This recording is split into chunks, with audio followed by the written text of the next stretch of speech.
we will begin the 11th lecture on 1 Samuel. Today we will begin with 1 Samuel chapter 29. The title is The Israelites and the Philistines Fight. Let's look at the main points. First, the Israelites and the Philistines gather their forces. Verse 1. Second, David joins the Philistine army. Verses 2 through 3. Third, the Philistine commanders become angry with David's participation. Verses 4 through 5. Fourth, Achish sends David away. Verses 6 through 11. Read verse 1. The Philistines gathered all their forces at Aphek, and Israel camped by the spring in Jezreel. The Philistines gathered their forces at Aphek. The Israelites camped in Jezreel. The Israelites and the Philistines went to battle with each other. Verse 2. As the Philistine rulers marched with their units of hundreds and thousands, David and his men were marching at the rear with Achish. When the Philistine army marched forward, David and his men marched with them. In verse 3, the commanders of the Philistines rejected the Hebrews. Is this not David, who was an officer of Saul? Achish defended David.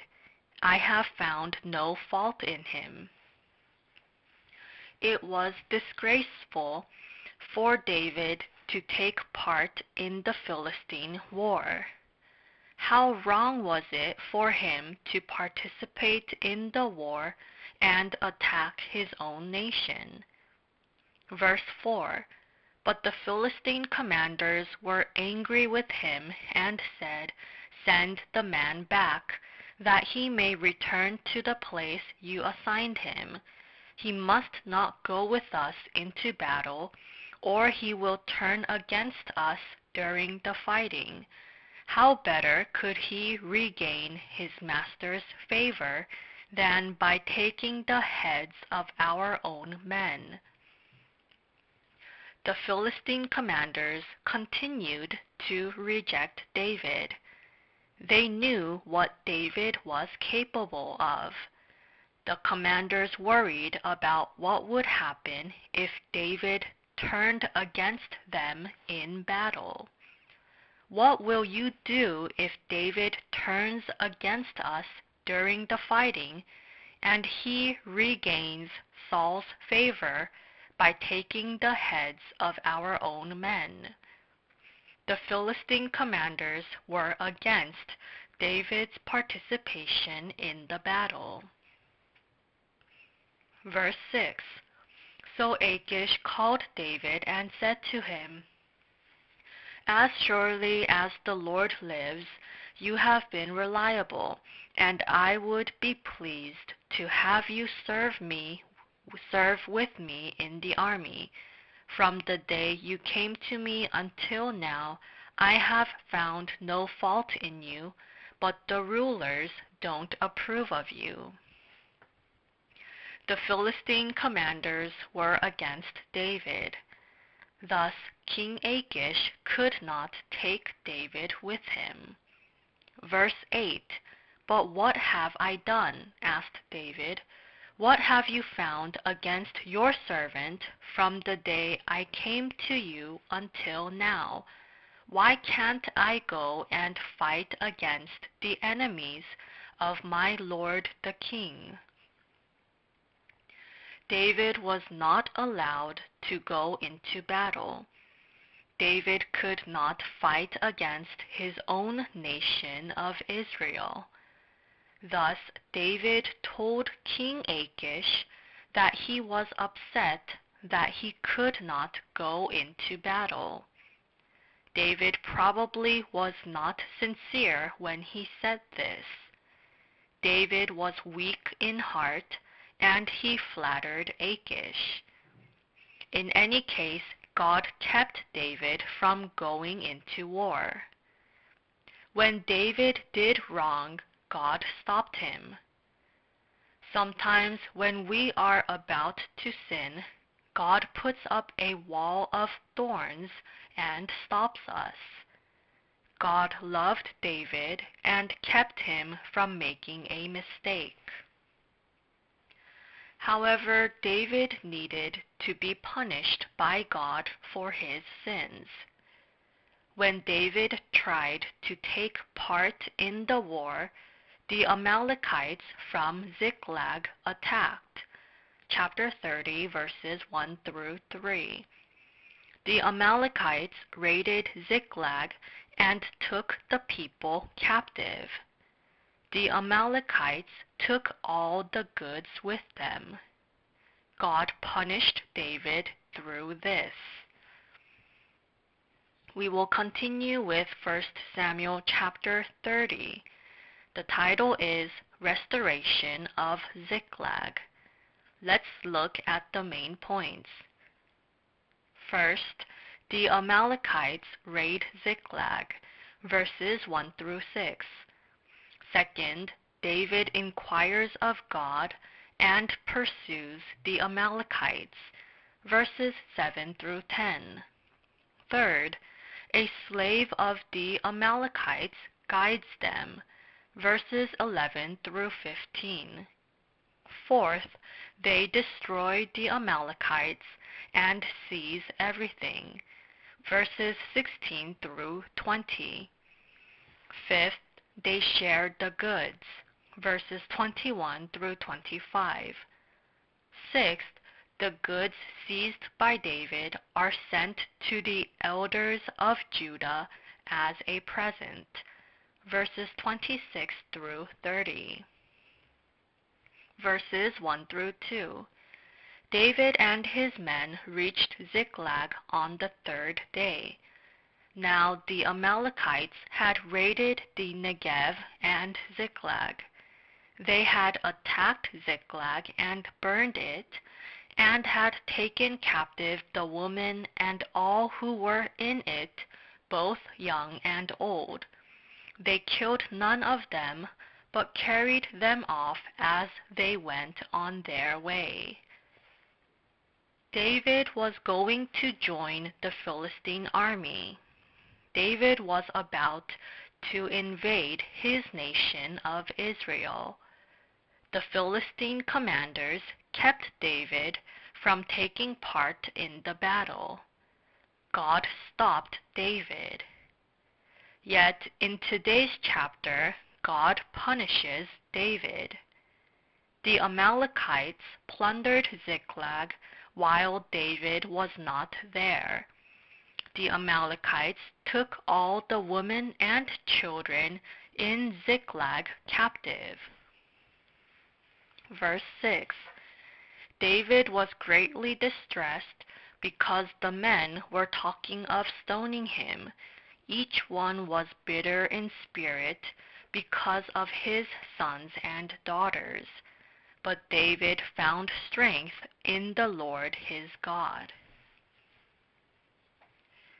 David's men were greatly distressed. David's men lost their families. They lost their riches.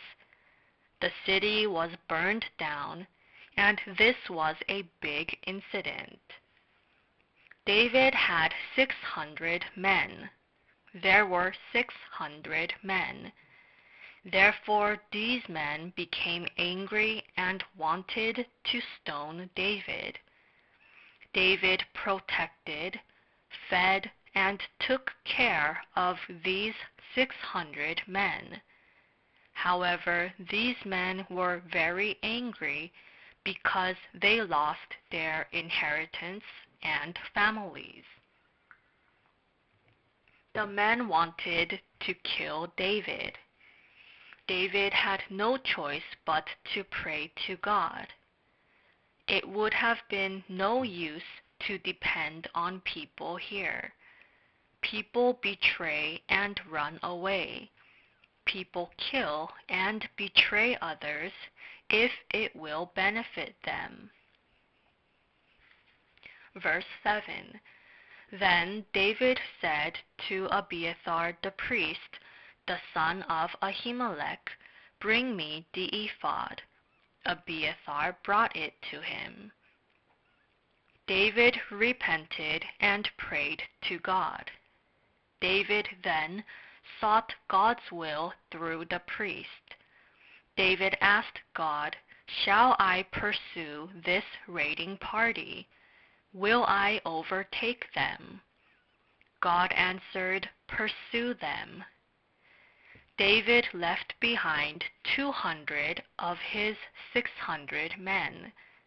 David took his 400 men and pursued the Amalekites. Verse 11. They found an Egyptian in a field and brought him to David. They gave him water to drink and food to eat.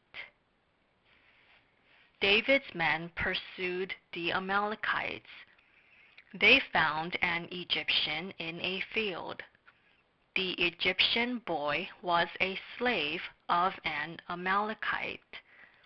The Amalekites abandoned him when he became sick. David gave him food and strengthened him. Then David received his guidance. Verse 16.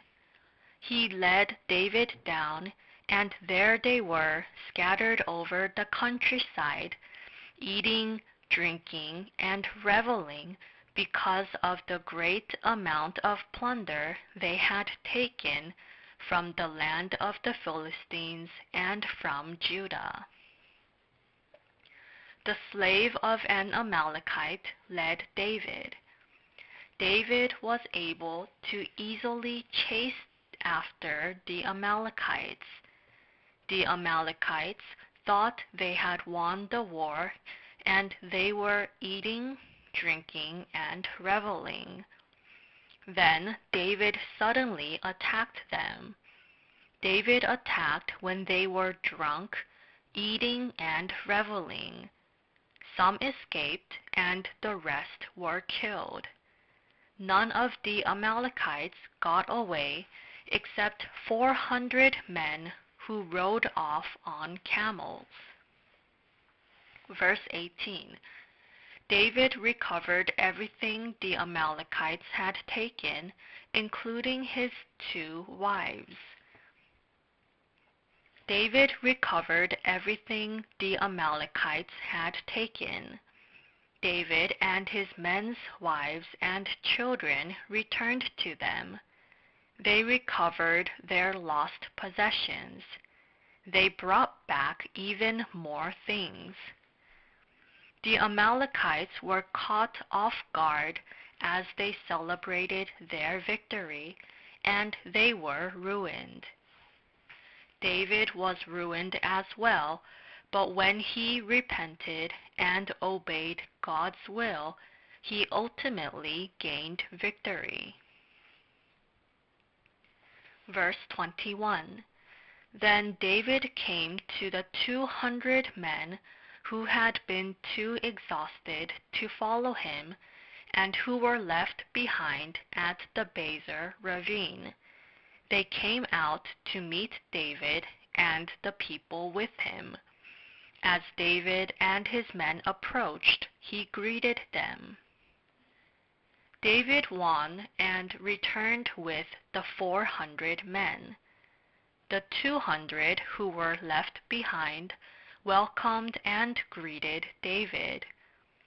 Some of David's followers, who were evil men and troublemakers, said, "We will not share with them the plunder we recovered." Verse 24. Who will listen to what you say? The share of the man who stayed with the supplies is to be the same as that of him who went down to the battle. All will share alike. David said that they were to equally share the goods they recovered. David persuaded the evil men and troublemakers. When David shared his opinion, he was able to persuade them well. Hence, the men equally shared the goods they brought back. David was a leader, and he properly led his men. All the men then participated in the grace and blessings and rejoiced. Verse 26. When David arrived in Ziklag, he sent some of the plunder to the elders of Judah, who were his friends, saying, "Here is a present for you from the plunder of the Lord's enemies." David gained large quantities of plunder and goods. He sent some of them as presents to his friends, the elders of Judah. David did not keep everything for himself, but shared with others. God blessed David and allowed him to gain victory in the war. Thus, David did not keep everything for himself, but shared with others.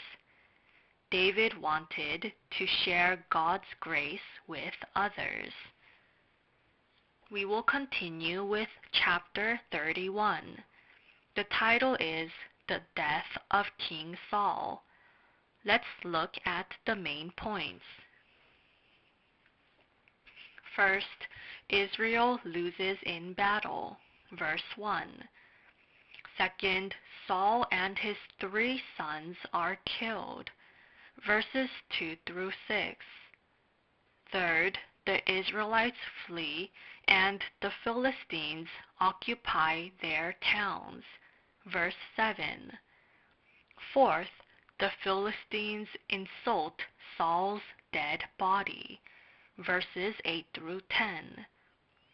Fifth, a funeral is given for Saul and his 3 sons. Verses 11 through 13. Read verse 1. Now the Philistines fought against Israel. The Israelites fled before them, and many fell slain on Mount Gilboa. The Philistines and the Israelites went to war with each other. The Philistines defeated the Israelites. Many Israelites died.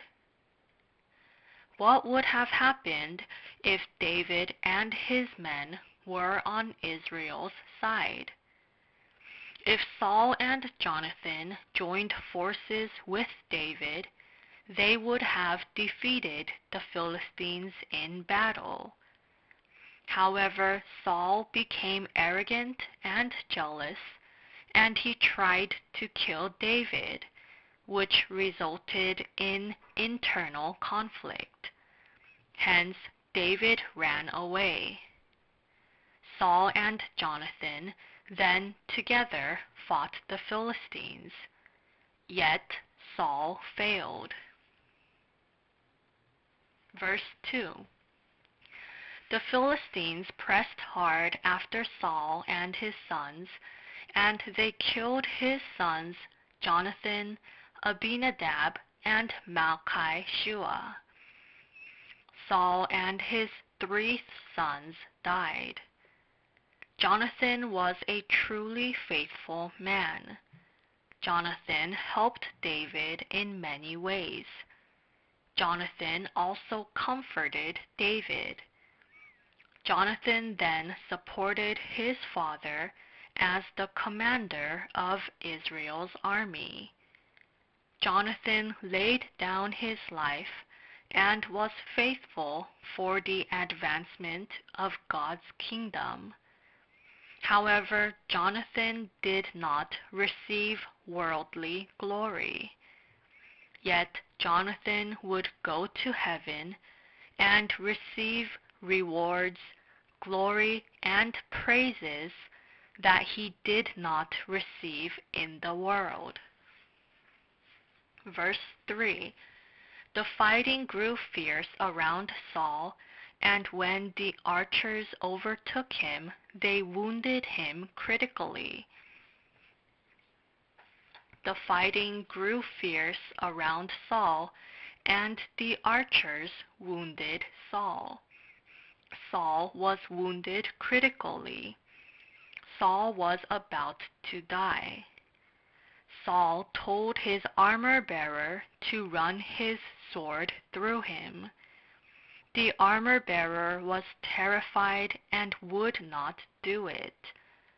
Hence Saul took his own sword and fell on it and committed suicide. Saul died a wretched death. Saul became king of Israel and was king for 40 years. Saul was arrogant. Saul was jealous of David and continued to try to kill him. Saul thought of himself more than God's kingdom. God commanded Saul to destroy the Amalekites, but Saul disobeyed. Saul also sought a woman who was a medium.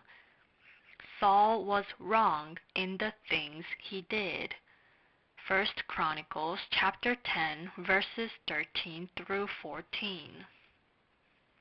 Verse 7. When the Israelites along the valley and those across the Jordan saw that the Israelite army had fled, and that Saul and his sons had died, they abandoned their towns and fled, and the Philistines came and occupied them. The Israelites lost in the battle against the Philistines. Saul and his sons were killed. Many of the Israelites fled. The Israelites abandoned their towns and fled. The Philistines then came and occupied the towns. Such terrible things happen when people lose in battle. Our battle is the spiritual battle.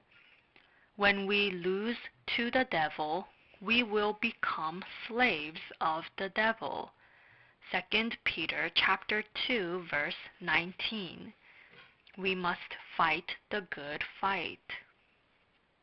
Verse 8. The next day, when the Philistines came to strip the dead, they found Saul and his 3 sons fallen on Mount Gilboa.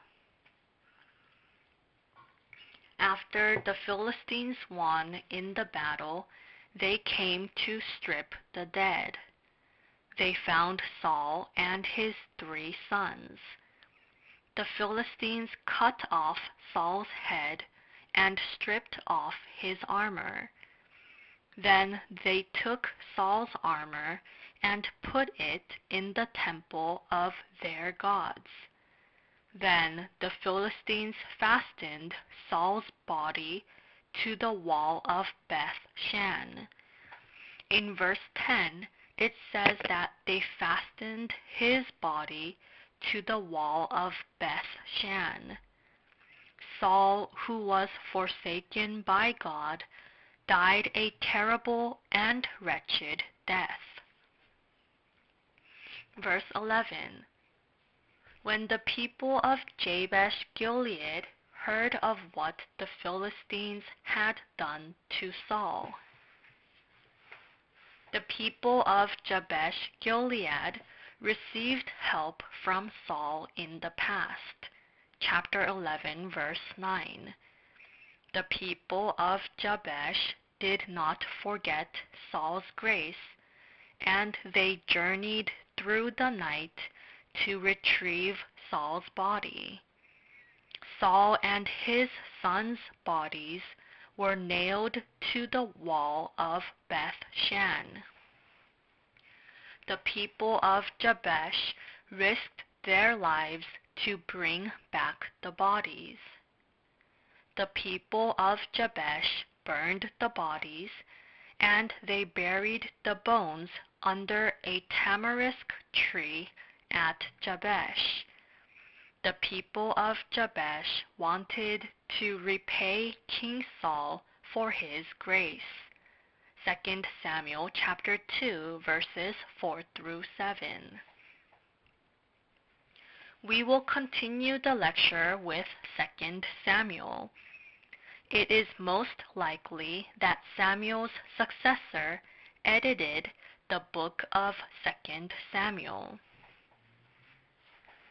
2 Samuel was recorded in 1000 BC. We will now begin the lecture on chapter 1. The title of chapter 1 is David's Song of Lament. Let's look at the main points. First, David hears about the Israelites' defeat. Verses 1 through 4.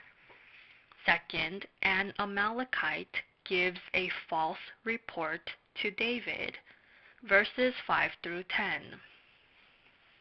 Third, David hears about Saul's death, and he tears his clothes and fasts.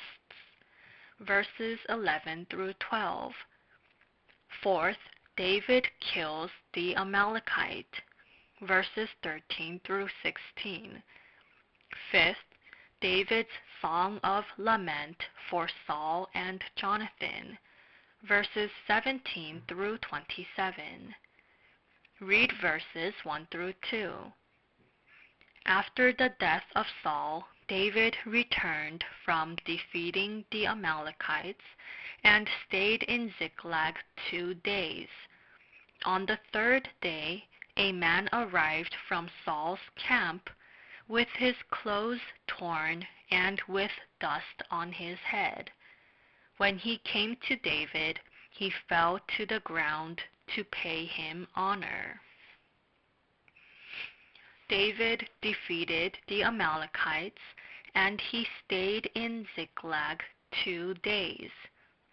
On the third day, a man arrived from Saul's camp. He said that he participated in the war. Then he reported that Saul and Jonathan were dead. Verse 5. Then David said to the young man who brought him the report, "How do you know that Saul and his son Jonathan are dead?" The Amalekite reported that Saul and his son Jonathan were dead. David asked the young Amalekite, "How do you know this?" The Amalekite said that he went up to Mount Gilboa, and he saw Saul lean on his spear to kill himself. Then the young Amalekite said that he killed Saul. Saul called to him. The boy saw Saul. Then this young Amalekite killed Saul. This is what the Amalekite reported to David. However, this report was a lie. In 1 Samuel chapter 31, verses 3 through 5, Saul fell on his sword and killed himself. The Amalekite gave a false report. The Amalekite wanted to use Saul's death for his own glory. Verse 10. So I stood over him and killed him, because I knew that after he had fallen he could not survive. And I took the crown that was on his head and the band on his arm, and have brought them here to my Lord. There is no way that Saul would have taken his crown to battle. Saul must have left his crown somewhere before going to battle.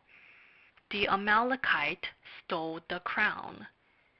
The Amalekite sinned, first, with greed for glory and honor, second, for robbery, and third, for lying.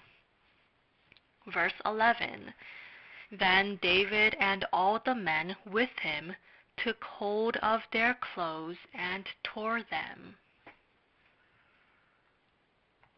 David grieved at the news that Saul and Jonathan had died. David tore his clothes and mourned over Israel's defeat.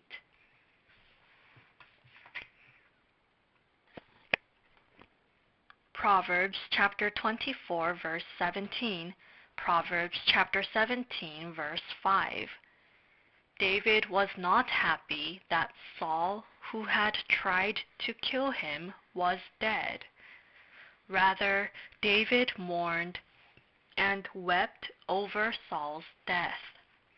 David then only spoke of Saul's good traits. Saul was the first king of Israel. He contributed to the establishment of the nation of Israel. Saul fought many times against the Philistines for the nation of Israel. David did not remember Saul's faults, but rather his good traits.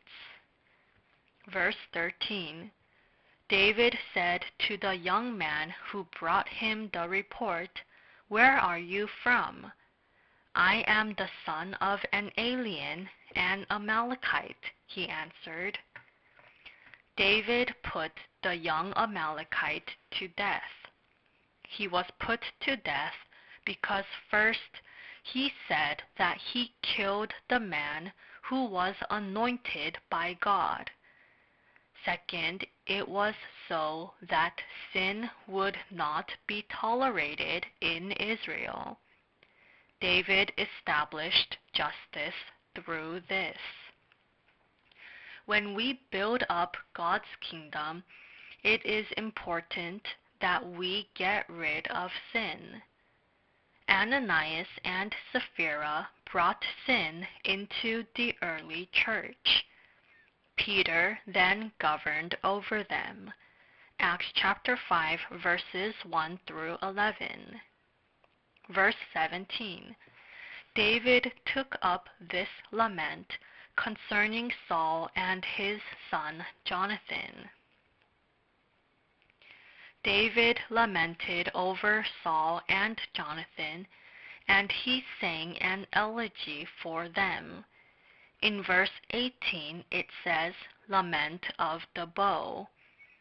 It is possible that David called it a lament of the bow in memory of Jonathan and his bow. David commanded that the men of Judah be taught this lament. The people of Judah were to remember Saul and Jonathan's service. Verse 19. Your glory, O Israel, lies slain on your heights. How the mighty have fallen. Saul and Jonathan were Israel's glory.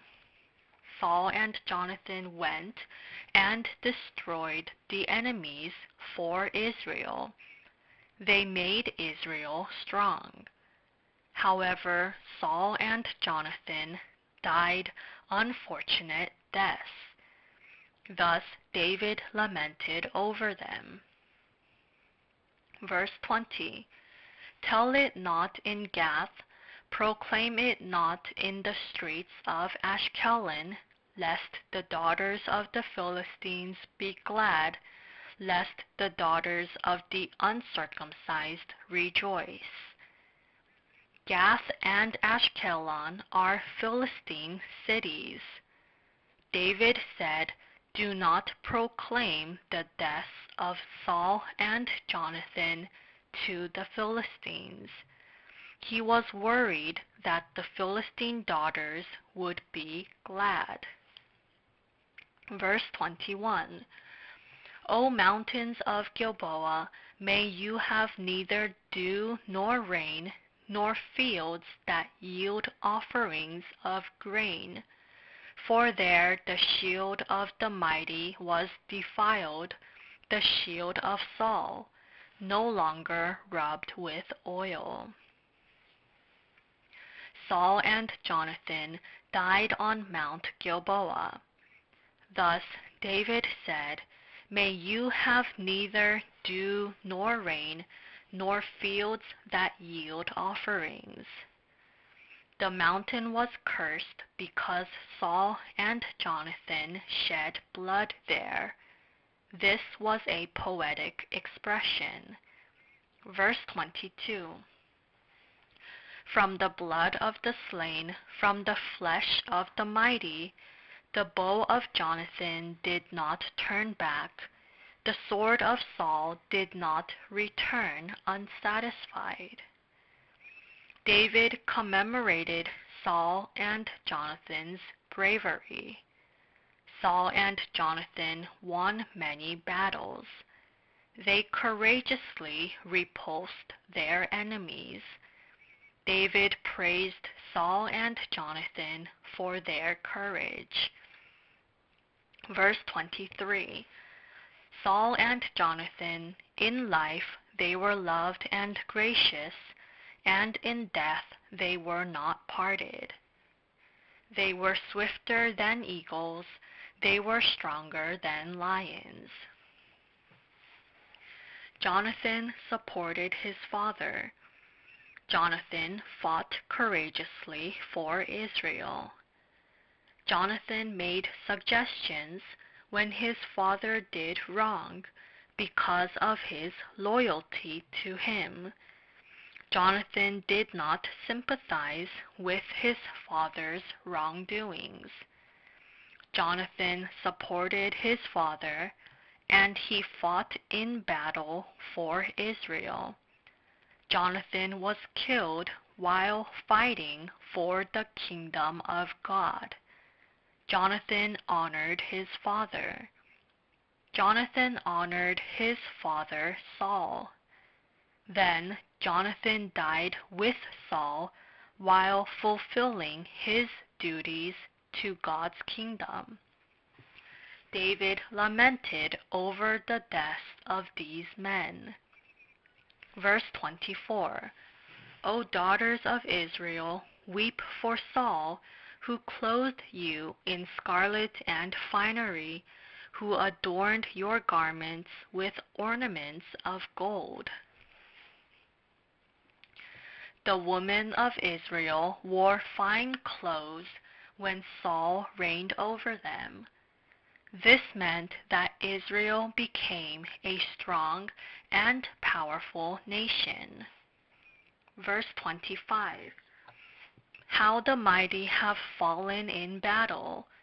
Jonathan lies slain on your heights. Verse 26. I grieve for you, Jonathan, my brother. You were very dear to me. Your love for me was wonderful, more wonderful than that of woman. David spoke of his love for Jonathan. Jonathan loved David as his life. 1 Samuel chapter 20, verse 17. Jonathan's love for David was stronger than a man's love for a woman. It was greater than a woman's love for a man. Jonathan's love transcended love between a married couple, and his love was noble. David remembered Jonathan's love and grace, and he mourned over his death. Jonathan did good unto others, but he did not receive much from the world. Jonathan would receive great rewards in heaven. Jonathan's son received rewards because of Jonathan's kindness and love. Chapter 9. Later, David welcomed Jonathan's son and received him.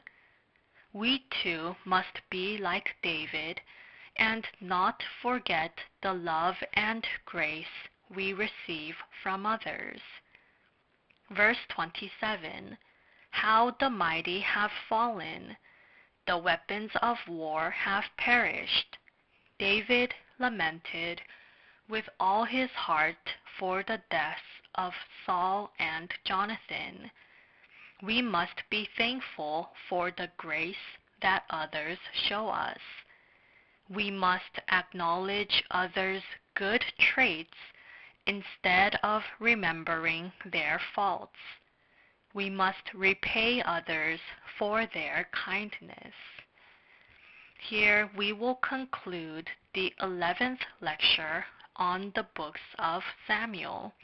Thank you.